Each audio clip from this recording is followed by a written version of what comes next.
Hi, Larry. Thanks for joining us today. David, thanks for having me. Absolutely.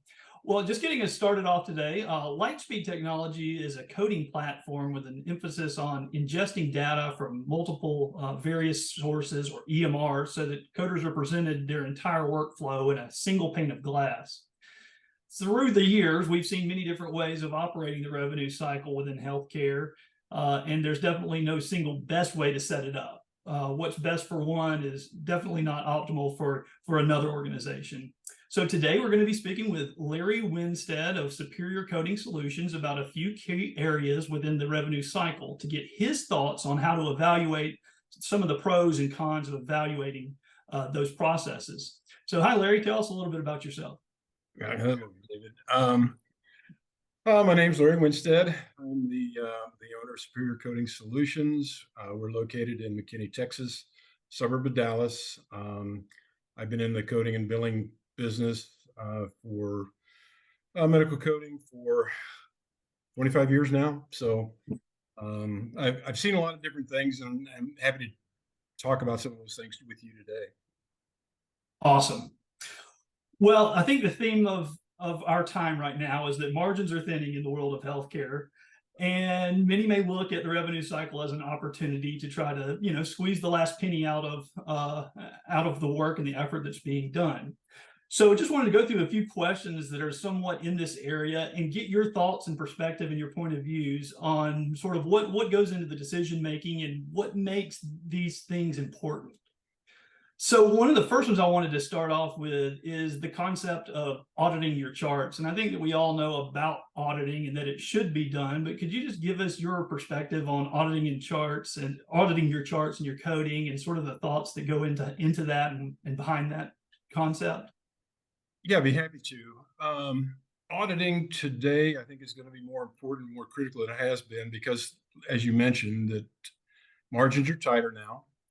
Everybody's looking to figure out how we can get just a little bit more out of this whole business cycle, and making sure that your coding is accurate is the very beginning of your rev cycle business. So if that's not absolutely optimized, then you're never going to make it up in the other steps. So you want to look at coding, and you want to look at it pretty hard. You want to look at it at least once a year. Come back and say, okay, get a professional group to come in, look at, depending on, again, on how big your business is, but looking at 1% of the charts, consecutive charts. Maybe you get, let's say 1, 2, 3 days in a row, so that you're looking at every single chart. You're not handpicking certain level 5s or level 4s or whatever it may be if you're in emergency medicine. You want to look at every single chart, get that audited, and then look at how it was coded, and then compare the two. You can have the auditors then come back and talk to you and your coders, determine which is right, because coding is still not an exact science. There's still some opinion in there. Even with the new guidelines that we have now, make it easier to take some of that out. But medical decision making is still a portion of that. So you want to be able to compare the two. It gives your current coders some information if they need to do some more training or understand better the new rules or whatever it may be, why they aren't the same as the auditors. And they could say maybe that the auditors are there's a flaw with them and they're not doing things as your group is coding. So everybody has their own coding rules and preferences. Mhm. But if you get back to ACEP guidelines, let's say, Mhm. get back with a standard coding protocol, and then you'll know where you are in that whole coding process. Right. It's a health check for sure. It's And a health check, yes. yeah. And I guess it can help you dictate what changes need to be made, get ahead of the game, hopefully, if there are changes needed, and provide feedback to physicians. And I guess there's a lot of conversations that could come from that, right? Absolutely. The coders may be doing a perfect job, but the documentation may not be accurate. Right.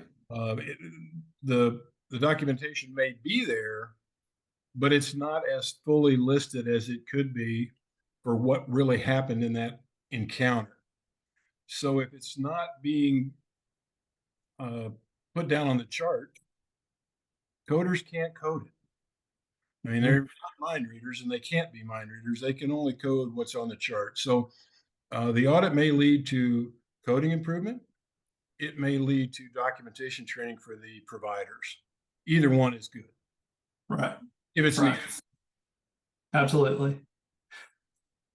Let's talk a little bit about having visibility and transparency into what data is being collected. And I know that there's a lot of new tools and intelligence that's being used to analyze data.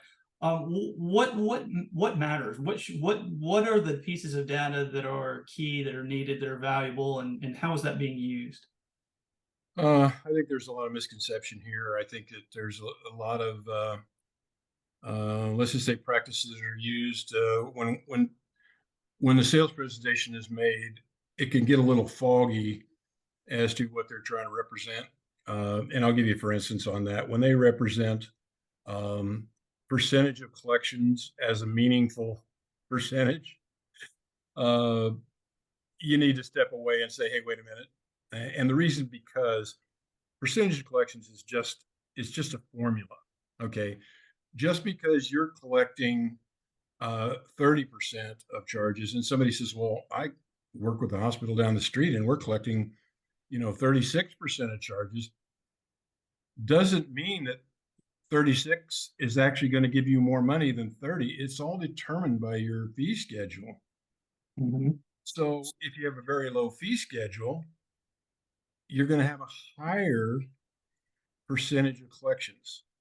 If you have a higher fee schedule, you're going to have a lower percentage of collections. And that just makes sense because look at Medicare, for instance. It doesn't matter if you charge them um, $500 or $5,000 or $5 million, as far as that's concerned. Medicare is only going to pay you $136 a patient, whatever that average number is.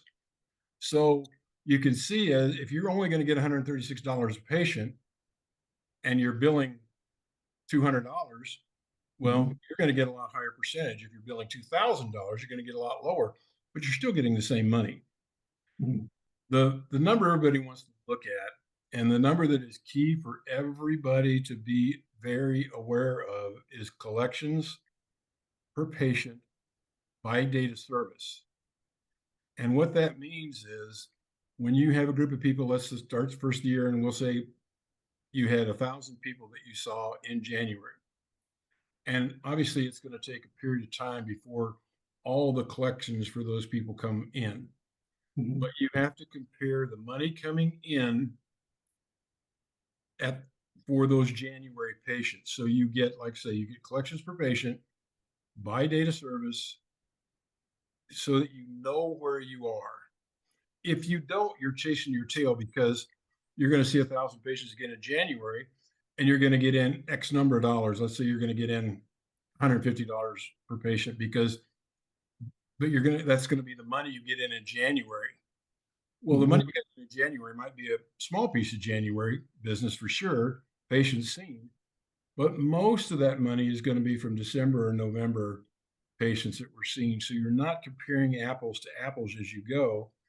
And again, when you're trying to calculate a budget and you're putting together a plan as a physician group or as a hospital working with the emergency department, you're going to say, okay, how many dollars, not percentage of collections, that means nothing.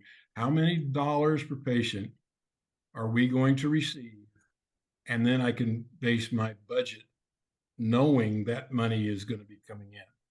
Right. If you don't do that one month, like I say, you're going to be looking at January, and the numbers that came in, you're going to divide that number by the January patients. You're going to say, well, there's $150 a patient. We're doing great. Problem is, you know, February comes in, and February is not a good example because it's a short number of days, but you're going to see fewer patients, and then you're going to get the December and January money, and that might be $160 a patient. You said, boy, we're really doing great. You get to March, a bigger month, 31 days in that month. So you're going to Mhm. have a lot more patients, but February was a short month. So you're not going to get as many collections coming in as timely. So now all of a sudden you look at March and maybe you're only collecting $120 a patient. You go, oh my gosh, the world has fell apart. Now what are we going to do? But if you start looking again at collections by patient, by data service, that number is going to go like this. It's not going to be these big swings like this. So you're going to see that month to month, you may be off $5 or $10 a patient, but it gives you a number that you can hang your hat on. And if it's not there, then you can go back to your coding company, your billing company, and say, okay, what happened in this month? Now, you're going to have to give it 3 or 4 months out to be sure that you get all the collections for that month before you start looking. Because again, if you looked right now for, this is, what are we, the 9th of May today? Mhm. If you start looking at April numbers, you're not going to like what you see when you look at collections for patient by data service because you haven't collected any money yet. Mhm. So you may be at $35 a patient and you think the world's coming to an end. You have to give that 3 or 4 months to fully build up and then take a look at it. So you're always kind of working in arrears as you look at that number, but it's a very telling number. Right. Great. Thank you. That was very, very, very good information there. So I guess the one obvious right on the nose when it comes to looking at margins and trying to make things most efficient, costs come into play. And I guess in general, we can look at in-house work versus outsourced work. And I know that's sort of a broad statement there, but is there any areas of cost that are of interest to you that sort of become maybe, oh, this could be a challenge? Make sure be very to be more effective in your in someone's evaluations that can something that one might miss or definitely important as you look into that. As far as the collections, if you're doing it in-house versus outsourced, is that what we're talking about? Yeah, just costs in general. Yeah, is it, for your rev cycle being in or out? Yeah. Uh, there's a lot of moving parts that goes into coding and billing, as you're aware. Some of the things you really want to consider: how well do you know the rev cycle? Are you very aware of how everything works? And very, very few people, truthfully, are. I mean, let's face it, they're doctors, they're trained in medicine. I can't do their job for sure. And as long as the money keeps coming in every month, they're really not going to pay too much attention about it. They don't have to. If they Mhm. get a month where there's not a lot of money coming in, then they start asking questions, and then they'll dig into it deeper. But as a whole, uh, the rev cycle is not well understood by a lot of providers. And again, it doesn't have to be, Mhm. but if you're going to bring things in house and do your own coding and your own billing in house, then you have to be very expert in knowing how that rev cycle works, what affects that rev cycle, and what effects that's going to have on your business. Right. So on that note, then let's talk specifically about outsourcing versus running things in-house. I mean, we can say one is not necessarily better than the other always, or in certain circumstances. What are the questions that you would start asking yourself if you were in the position to, okay, do I build or do I, outsource? I mean, Well, again, I have a lot of friends in the billing business, so I want to be careful not to not to alienate them. That's not my what I'm trying to say here. But if you don't understand the rev cycle, like I just said, if you don't understand every part of that, you're much better to have it outsourced.